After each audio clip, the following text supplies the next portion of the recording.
I woke up one day finding myself strapped for cash because we were spending so much money on production and also on rental.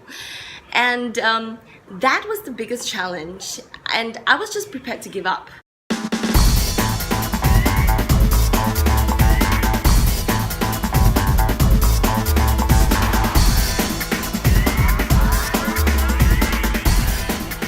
Hi, this is Hazriq Idrus and welcome back to our next episode of Creative Fridays.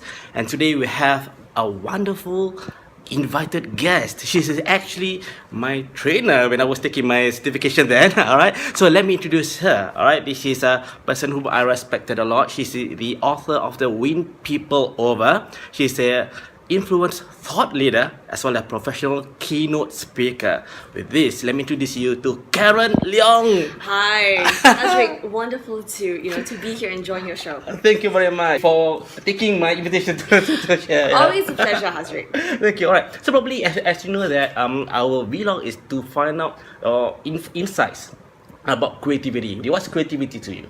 That's a really good question. And in fact, creativity, I believe that everyone is creative.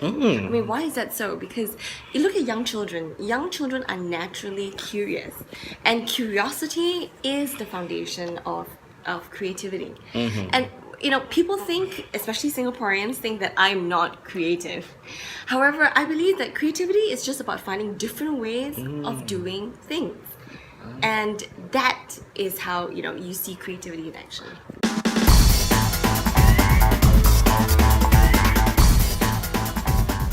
If you could share with the audience, if you have one to experience or challenge you faced before, and how did you actually manage it? You solve it unconventionally or creatively. Could you share with us? I've got too many challenges. Let me share with you a challenge that was a very personal thing for me. I started my entrepreneurial journey with in fashion. So I launched my fashion label. And in the 2 years I was doing fashion is a very cash flow intensive business, and I woke up one day finding myself strapped for cash because we were spending so much money on production and also on rental. And that was the biggest challenge, and I was just prepared to give up. And one of the questions that I asked myself is, so what's the opportunity in this? There was nothing. I was really rock bottom. So when I asked myself that question, I figured out that, hey, since I've already known how to start a fashion business, can I use sell something without any money to raise capital? Okay, so that was the idea. That means no money down and come up with an idea. The next day, what was interesting was that I actually met up with an international speaker at a networking event, and that's when the idea hit. If I could represent this speaker and conduct a seminar, that's one way of raising cash. It was a bold idea, but Hazriq, that idea started my second business, where we brought in international speakers from around the world and to market them.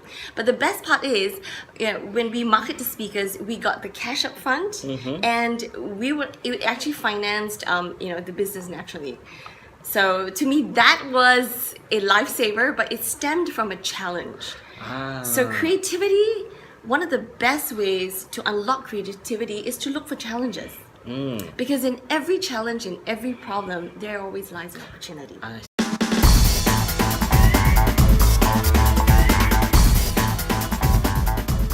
You know what entrepreneurials do?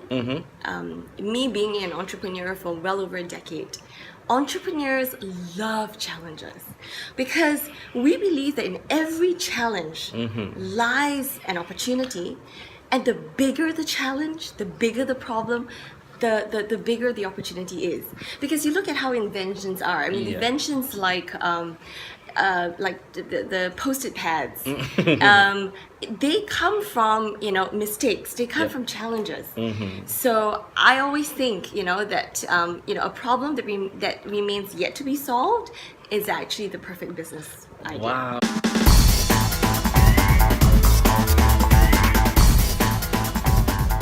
What would you recommend for anyone to embrace creativity? Maybe two parts to that question. One, as an individual, how can we embrace creativity? Second one, as a leader leading a company, what could he or she do to cultivate creativity in the company? I think for individuals, the best way is to stop asking the wrong questions. So a lot of people, when they are thinking of something, they might ask themselves, can it be done? When you ask yourselves, can it be done, it's quite limiting because we're often questioning whether, things are even possible. Instead of asking, can it be done, change the question to ask, how can it be done? Because when you change the question, you will get a different answer. And when you ask yourself, how can it be done, you actually assume that it is possible. And the mind then unleashes, freedom to think and to be creative, to find ideas and answers, and you'll be amazed at how much more creative and innovative you become. So that's for individuals. So it's a change of mindset actually, Yes. by just asking the question itself.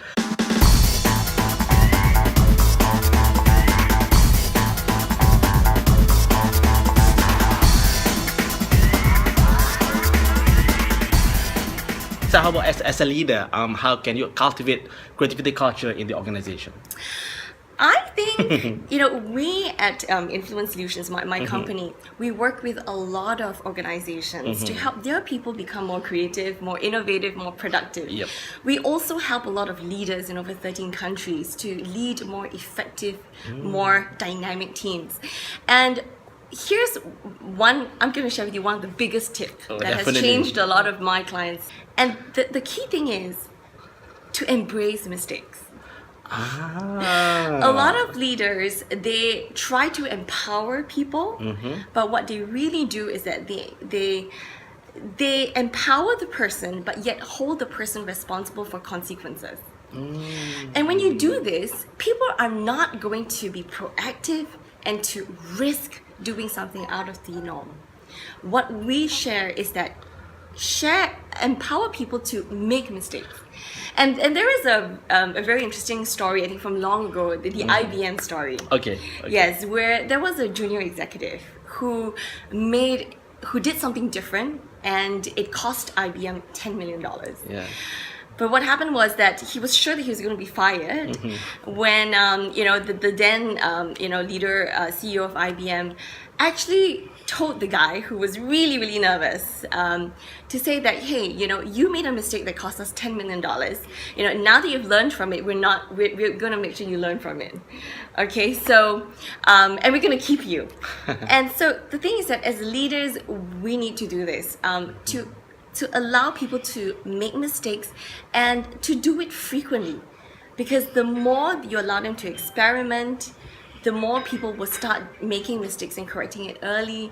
And again, leaders, that's the start of creating an innovative culture. Wonderful. So empower the staff to embrace mistakes, celebrate failure. I call it the other way around. Yeah. I like that. Celebrate failure.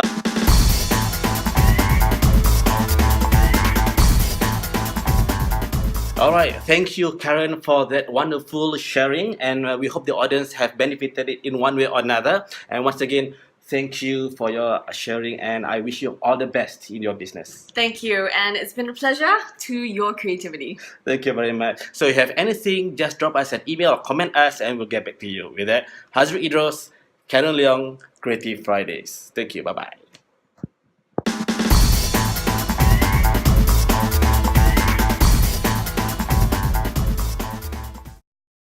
All right, wonderful. Thank you for sharing, Karen. So I think it's a very a good session to hear from you. And so this is Sharon. Karen.